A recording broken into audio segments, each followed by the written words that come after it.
Welcome to Kurseong, the land of white orchid, যেখানে পৌঁছানো itself is an adventure, যেখানে প্রত্যেকটা রাস্তার আঁকে বাঁকে অপেক্ষা করে আছে এরকম সুন্দর ভিউ। কখনো মেঘে ঢাকা পাহাড়ি রাস্তা, আবার কখনো রোদ ঝলমলে আকাশ। পুজোর ছুটিতে একটা সোলো ট্রিপ প্ল্যান করেছিলাম, তাই বেরিয়ে পড়লাম কার্শিয়াং এর উদ্দেশ্যে সোলো অ্যাডভেঞ্চার করতে। আজকের ভিডিওতে তোমাদেরও সাথে করে নিয়ে যাব আমার এই অ্যাডভেঞ্চারে। Welcome to my new travel blog, a trip to Kurseong.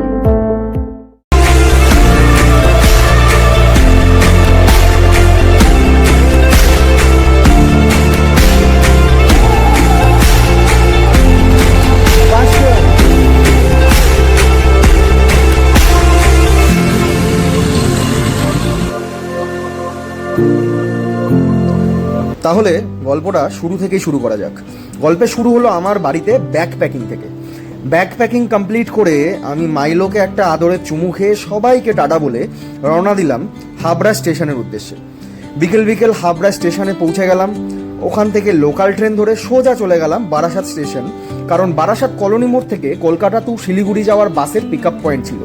সন্ধ্যে 7টার সময় বাসের টাইমিং থাকলেও রাত 8টার সময় 1 ঘন্টা লেট করে শান্তনু ট্রাভেলসের বাস এসে পৌঁছলো কলোনি মোড়ে, এবং আমিও আমার ছোট্ট লাগেজটা নিয়ে উঠে পড়লাম বাসে। ফাইনালি বাসে উঠলাম। স্লিপার নিয়েছি, বাট আমি এখানে ভালো করে দেখাতে পারছি না। প্রথমত এই হচ্ছে মোটামুটি শোয়ার জায়গা, আর টান করে এপাশে পা টান করে আমি শুয়ে আছি। এখানে কোনো আলো নেই, মোবাইলে ফ্ল্যাশ জ্বালিয়ে তারপরে আমি এখন ভয়েস রেকর্ড আর ভিডিও শ্যুট করছি। এসি আছে বলে অন্তত একদিকে ভালো, যে গরমটা লাগছে না। এবার দেখা যাক বাকি রাতে জানিটা কীরকম হয়। আশা করি এরপরে কৃষ্ণনগরে একটা স্টপেজ আছে, ওখানে নামবো। নেমে খাবার যদিও আমার ব্যাগে রাখা আছে, রাতের খাবার, কিন্তু আরও কিছু কাজ আছে যেগুলোর জন্য বাস থেকে নামাটা দরকার। সেখানে গিয়ে দেখা হচ্ছে। তো এই মুহূর্তে আমি দাঁড়িয়ে আছি কৃষ্ণনগরে, যেহেতু এখানে রাত্রিবেলায় বাস হল্ট করানো হয়েছে বেশ কতগুলি। এখানে যে ধাবাটায় তার হলো আই লাভ পান্থ তীর্থ। আচ্ছা চলো, এখানে মোটামুটি যা যা টয়লেট করার ছিল আমি করে নিয়েছি। দেখা হচ্ছে কাল সকাল শিলিগুড়িতে। Tata. Good morning from Bagdogra. এই মুহূর্তে বাগডোগরা ট্রাফিক মোড় জাস্ট ক্রস করলাম। ঘুমটা ভাঙলো কিছুক্ষণ আগেই। জানলা থেকে চা বাগানের সুন্দর একটা মনোরম দৃশ্য দেখতে দেখতে ঘুমটা ভাঙলো। দেখেই মনটা ভালো হয়ে গেল। বাইরে আজকে ওয়েদারটাও খুব ভালো আছে, রোদ্দুর ঝলমলে একটা ওয়েদার। পাহাড়ে আশা করি খুব বেশি মেঘ থাকবে না। শিলিগুড়ি ঢুকতে আর মাত্র 30 মিনিট। দেন ওখান থেকে আমার স্কুটি বুক করা আছে, স্কুটি নিয়ে সোজা রওনা দেবো কার্শিয়াংয়ের দিকে।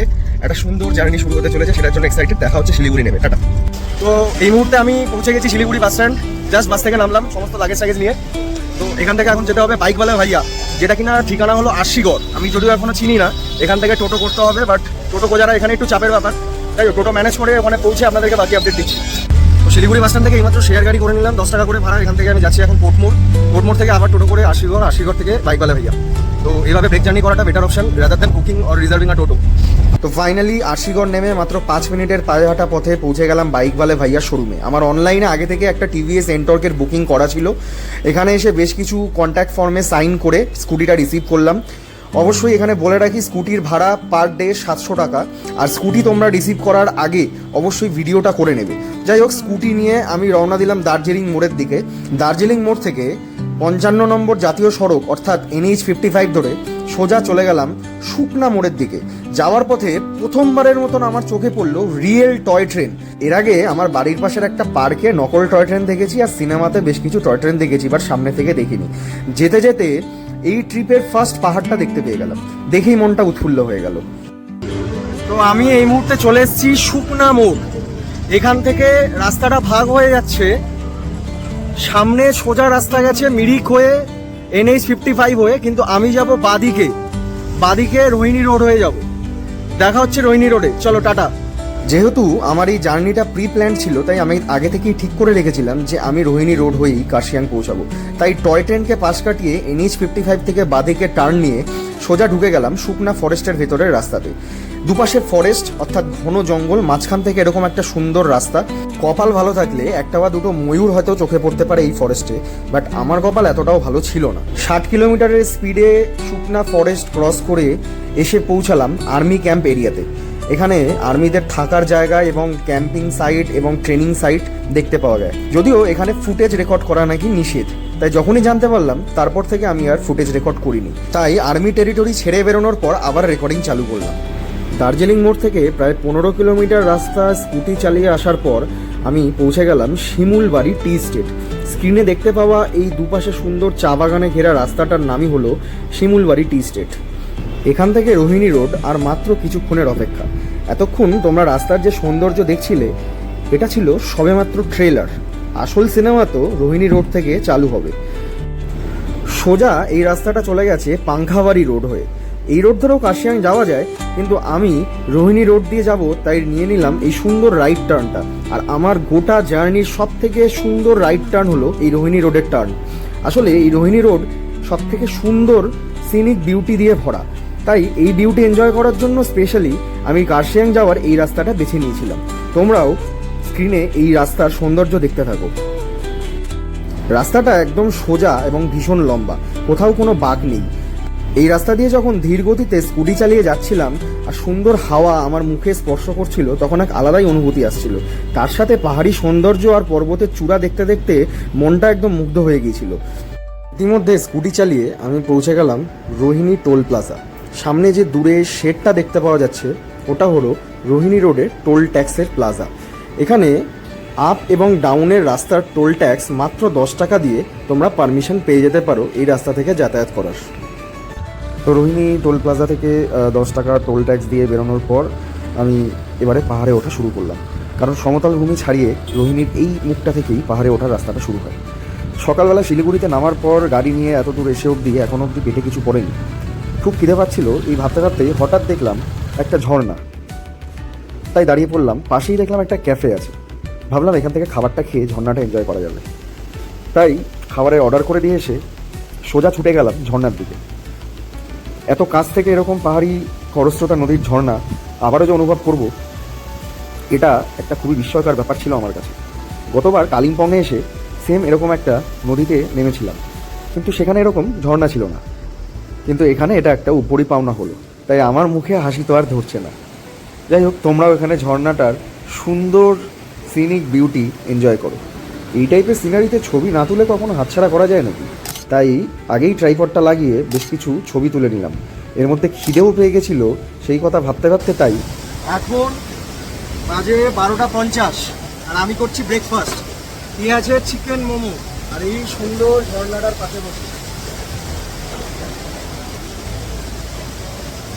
এদিকে খিদে পাচ্ছে, মোমোটা খেয়ে নি। টাটা। এক প্লেটে 8 পিস চিকেন মোমো, 80 টাকা প্লেট ছিল। ভরপেট খাবার খেয়ে ওখান থেকে আমি বেরিয়ে পড়লাম আমার গন্তব্য কার্শিয়াংয়ের উদ্দেশ্যে। যেহেতু আমি কার্শিয়াং থেকে তখনও অনেকটা নিচে, তাই প্রায় 20 মিনিটের মতন ওপরে গিয়ে হঠাৎ একটা স্পট চোখে পড়লো। দেখে মনে হলো যেন থাম্বনেলের ছবিটা এখানে খুব ভালো করে তুলে নেওয়া যাবে। তুলেও নিলাম। তারপর ওখান থেকে বেরিয়ে আবার রওনা দিলাম কার্শিয়াংয়ের উদ্দেশ্যে। যেতে যেতে রাস্তার পাশে চা বাগান, কখনো পাহাড়, আবার কখনো এরকম উঁচু উঁচু খাড়াই রাস্তার কার্ভ। পাহাড়ি রাস্তায় স্কুটি চালানোর এক্সপিরিয়েন্স আমার এর আগে ছিল না, এটাই ফার্স্ট টাইম। তাই রোহিণী রোডের এই স্টিফ কার্ভগুলো পার করতে গিয়ে আমাকে বেশ কয়েকবার কাবু হতে হয়েছিল। যদিও ভীষণ সন্তর্পণে আমি কিন্তু স্কুটিটা চালাচ্ছিলাম, তবে এত অসুবিধার মধ্যেও রোহিণী রোডের এই সুন্দর ভিউগুলো সত্যি ওয়ার্থ ইট ছিল। এই রোডের প্রত্যেকটা বাঁকে বাঁকেই একটা না একটা সুন্দর ভিউ এরকম র্যান্ডামলি দেখতে পাওয়া যায়। হঠাৎ এরকম একটা বাঁকে আমি এরকম একটা দৃশ্য দেখে দাঁড়িয়ে পড়লাম ভিডিও নেওয়ার জন্য। তারপর ওখান থেকে আবার বেরিয়ে পড়লাম আমার গন্তব্যের উদ্দেশ্যে। মাঝে মাঝেই রাস্তায় দাঁড়িয়ে এরকম ভিউ দেখে এনজয় করতে করতে আমি গোটা জার্নিটা করেছিলাম। যাই হোক, নেক্সট আসছে I love Kurseong view point. পৌঁছেও গেলাম আই লাভ কার্শিয়াং ভিউ পয়েন্টে। প্রায় 4500 ফুট উচ্চতায় এই ভিউ পয়েন্টটা কিন্তু একটা বিখ্যাত টুরিস্ট অ্যাট্রাকশন, কারণ এখান থেকে নিচে শিলিগুড়ির দৃশ্য পুরো দেখা যায়। আমি এই মুহূর্তে আছি আই লাভ কার্শিয়াং ভিউ পয়েন্টে। এখান থেকে কার্শিয়াং আর মিনিট 20 রাস্তা। তো রওনা দেবো, তার আগে এই সুন্দর ভিউ পয়েন্টটা দেখার জন্য একবার দাঁড়ালাম। সোলো ট্রিপে এসে ভিউ পয়েন্টে ছবি তুলবো না তাই হয়, তাই স্মৃতির জন্য কয়েকটা ছবিও তুলে নিলাম। ভিউ পয়েন্টে ছবি তোলার পেছনে খুব বেশি সময় নষ্ট করিনি, কারণ আমার হোমস্টেতে চেক ইন টাইম ছিল দুপুর 12টা থেকে। অলরেডি আমার কার্শিয়াং পৌঁছতেই বেজে গেছিল দুপুর 2:30। তাই আর সময় নষ্ট না করে কার্শিয়াংয়ের এই জিগজ্যাগ প্যাটার্নের আঁকাবাঁকা রাস্তা দিয়ে এগিয়ে যেতে থাকলাম। কিছু দূর এগোতেই দেখতে পেলাম মেঘ ঢেকে দিয়েছে রোদ্দুরকে। এবং সম্পূর্ণ রাস্তা ঢাকা পড়েছে কুয়াশার আস্তরণে। মেঘার রোদ্দুরের এই অবিশ্বাস্য খেলা কার্শিয়াংয়ে ভীষণ উপভোগ করা যায়। যাই হোক, এই খেলা দেখতে দেখতে আমি পৌঁছে গেলাম কার্শিয়াংয়ের গেট, অর্থাৎ Kurseong 0 point. Kurseong, welcome to Kurseong. Kurseong 0 পয়েন্টের গেটটা দেখতে পেয়ে যেন একটা স্বস্তির নিঃশ্বাস ফেললাম। আলটিমেটলি আমি আমার ডেস্টিনেশন অবধি পৌঁছাতে পেরেছি। এই সোলো ট্রিপটা আমার অনেক দিনের ইচ্ছে ছিল, শেষ অবধি ট্রিপটা একটা পূর্ণাঙ্গ রূপ ধারণ করতে চলেছে। কথা বলতে বলতে পৌঁছে গেলাম কার্শিয়াং বাজার, এবং সামনে যে বিল্ডিংটা বড় কার্শিয়াং লেখা দেখতে পাচ্ছ, ওটা হলো কার্শিয়াং টয় ট্রেন স্টেশন। কাল সারা রাতের বাস জার্নির পর শিলিগুড়ি থেকে কার্শিয়াং অবধি প্রায় 50 কিলোমিটার গাড়ি চালিয়ে আসার পর আমার শরীর যেন ভীষণ পরিমাণে রেস্ট চাইছিল, তাই চলে গেলাম হোমস্টের দিকে। হোমস্টের নাম ছিল হিল 66 হোমস্টে। এখানে অনলাইনে অ্যাডভান্স পেমেন্ট করে তোমাদেরকে প্রি বুকিং করতে হবে। আমিও সেটাই করেছিলাম। ফার্স্ট ফ্লোরে আমি রুম নিয়েছিলাম, যেখানে পার পার্সন 1300 টাকা করে রুমের চার্জ নেওয়া হয় 4 বেলা থাকা খাওয়া নিয়ে। এটা হলো সেকেন্ড ফ্লোর, যেখানে তোমরা ডাইনিং এরিয়াটা দেখতে পাচ্ছ। খুব সুন্দর সাজানো গোছানো একটা হোমস্টে। তবে এই হোমস্টের এই ব্যালকনিটা কিন্তু আমার সব থেকে ফেভারিট স্পট ছিল। বুঝতেই পারছো কেন, কারণ এখানকার ভিউটা ছিল অতুলনীয়। লাঞ্চের অ্যারেঞ্জমেন্টটা আমার জন্য ছিল ডাল, ভাত, উচ্ছে ভাজা আর ডিম কষা। খাওয়া দাওয়া করে বাইরে একটু পাইচারি করতে করতে কুকুরটাকে আদর করে নিলাম। বড্ড মিষ্টি কুকুর ছিল। সন্ধে নামার পর হোমস্টে থেকে ডাক পড়ে গেল ইভিনিং স্ন্যাক্সের ব্যবস্থা করা হয়েছিল, তাই স্ন্যাক্সে ছিল দার্জিলিং চা, চিকেন মোমো। যেমনটা ভিডিও শুরুতে বলেছি যে এবারে পুজোর ছুটিতে আমি এই ট্রিপটা প্ল্যান করেছি, তাই ভেবেছিলাম হয়তো দুর্গাপূজাটা এবারে মিস হবে। বাট পাহাড়ে এসেও হোমস্টের সামনে এত সুন্দর একটা পাহাড়ি পুজোর আমেজ পাবো এটা ভাবতেই পারি। দুর্গা মণ্ডপে বেশ খানিকক্ষণ সময় কাটিয়ে রাতের ডিনার করতে চলে এলাম আবার হোমস্টে। ডিনারে ছিল চিকেন কষা, রুটি, আলু ভাজা, ভেন্ডি ভাজা। Good morning from Kurseong. পরের দিন সকালটা এরকম মনোরম একটা পরিবেশ দিয়ে শুরু হলো, যেখানে ব্রেকফাস্টে আমি করলাম আলুর পরোটা টক দই দিয়ে। ব্রেকফাস্ট করে বেরিয়ে পড়লাম আমার নেক্সট গন্তব্যের উদ্দেশ্যে। এই জায়গাটার নাম হলো হনুমান টক। বজরংবলীর এই বড় মূর্তিটার জন্য এই জায়গার কিন্তু এমন নাম। এখানকার ভিউ কিন্তু কেপটাউন বা সুইজারল্যান্ডের কোনো হিল স্টেশনের থেকে কম যায় না। সত্যি এখানকার ভিউ তোমাদের মন্ত্রমুগ্ধ হতে বাধ্য করবে। চা বাগানের মধ্যে দিয়ে হাঁটছি, হঠাৎ খেয়াল করলাম মেঘার রোদ্দুরে সেই খেলা আবার শুরু হয়েছে। চা বাগান ঢেকে গেছে পুরো মেঘের চাদরে। আমার মতন এরকম বহু ট্রাভেলারের পাহাড়ে আসার হয়তো এই একটাই কারণ, এখানকার আনপ্রেডিক্টেবল নেচার। রোজকার একঘেয়ে লাইফের প্রেডিক্টেবল রুটিন থেকে একটু ছুটি নিয়ে পাহাড়ে আসার মজাটাই আলাদা। হনুমান টপ থেকে বেরিয়ে যখন ডাউহিলের দিকে রওনা দিলাম, ডাউহিল বয়েজ স্কুলটা চোখে পড়াতে মনে হলো যেন এরকম আর্কিটেকচার আজকের দিনে দেখতে পাওয়া ভারী দুষ্কর। ডাউহিল স্কুল ক্রস করে মাত্র 2 মিনিটে গাড়ি চালিয়ে পৌঁছে গেলাম ডাউহিল ফরেস্টে। 10 টাকা এন্ট্রি ফি দিয়ে এখানে প্রবেশ করতে হয়।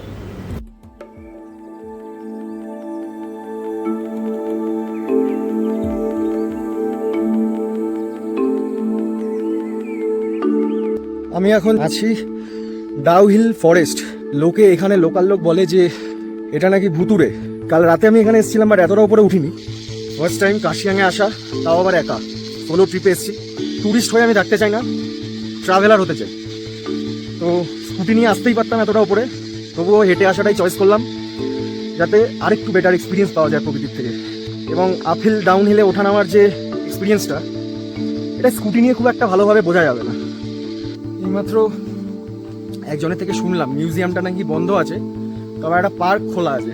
তো দেখে আসি পার্কটা কেমন আছে। ডাউহিল ফরেস্ট থেকে সামান্য উপরে উঠেই কিছু দূর গিয়েই দেখতে পেয়ে গেলাম ডাউহিল পার্ক। এটা একটা ইকো ট্যুরিজম পার্ক বলা যেতে পারে। সবুজে ঘেরা ছোট্ট একটা পার্ক, দেখতে খুবই সুন্দর এবং মিষ্টি একটা জায়গা।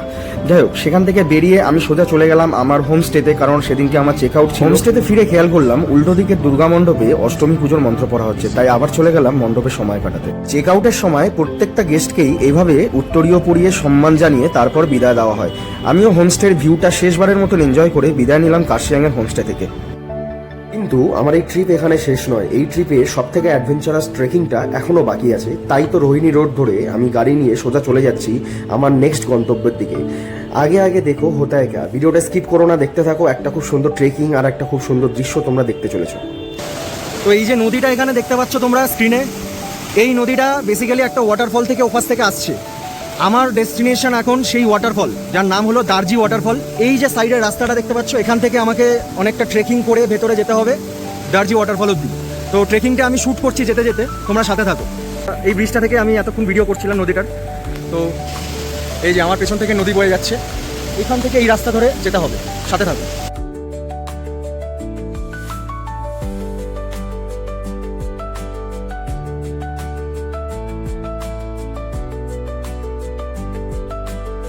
আমি এখন দার্জি ওয়াটারফলের ট্রেকিংয়ের পথে আছি। আর রাস্তা চেনার জন্য একটাই উপায়, এই প্রেয়ার ফ্ল্যাগগুলো, এই প্রেয়ার ফ্ল্যাগ দেখে দেখে আপনারা চলে যেতে পারেন, ফলো করবেন কোন কোন দিক দিয়ে প্রেয়ার ফ্ল্যাগগুলো গেছে। কারণ মানুষের চিহ্ন একমাত্র এগুলোই, বাকি অন্য কোনো দিকে জঙ্গলের রাস্তা যাবেন না, হারিয়ে যেতে পারেন। সবসময় প্রেয়ার ফ্ল্যাগ ফলো করবেন।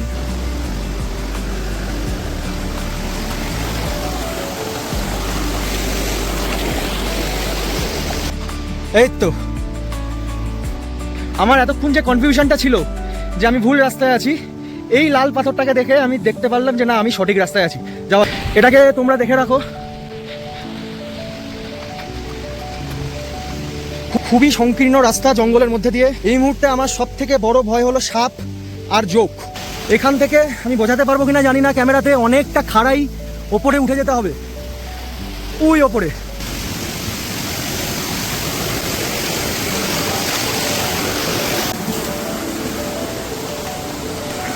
একটু রেস্ট নিচ্ছি, মারাত্মক হাঁপিয়ে গেছি। ওহ, ফাইনালি পৌঁছে গেছি দার্জি ওয়াটারফল। ওই যে দেখা যাচ্ছে, আর কিছুটা মাত্র অপেক্ষা।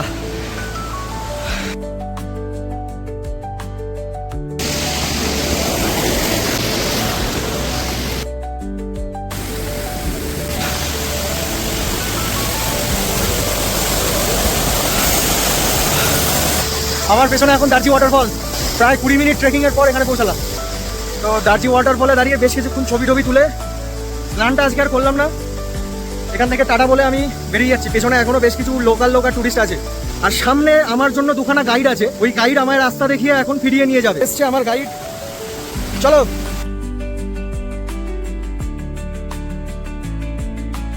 তো দার্জি ওয়াটারফল ঘুরে এসে আমি ট্রেকিং করে হাঁপিয়ে গেছি।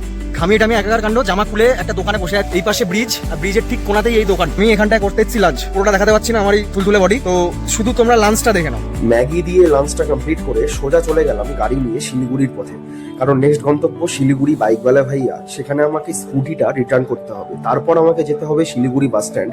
আমার কলকাতা যাওয়ার বাসের টিকিট কাটা আছে তাই। বাট সেখানে গিয়ে আমি একটা নতুন সমস্যার সম্মুখীন হলাম। ভিডিওতে সবকিছু ডিটেলস দেওয়া রইল। এটা হলো এনবিএসটিসি কলকাতা যাওয়ার বাস শিলিগুড়ি থেকে, বাসের নাম্বার 6864। এটা আজকে এটাই করে আমি বাড়ি ফিরবো। এবার একটা ইম্পর্টেন্ট ইনফরমেশন দেওয়ার আছে। আজকে আমি একটা প্রবলেমে ফেসেছি। পুজোর সময় যেহেতু আমি বাড়ি ফিরছি, তো শিলিগুড়ি বাস স্ট্যান্ড থেকে আজকে জানতে পারলাম যে দুপুর 4টের পরে নাকি নো এন্ট্রি, না কোনো বাস আসছে না কোনো বাস বেরোচ্ছে, যে কারণে নৌকাঘাটে এসে আমাকে বাসটা বোর্ড করতে হচ্ছে।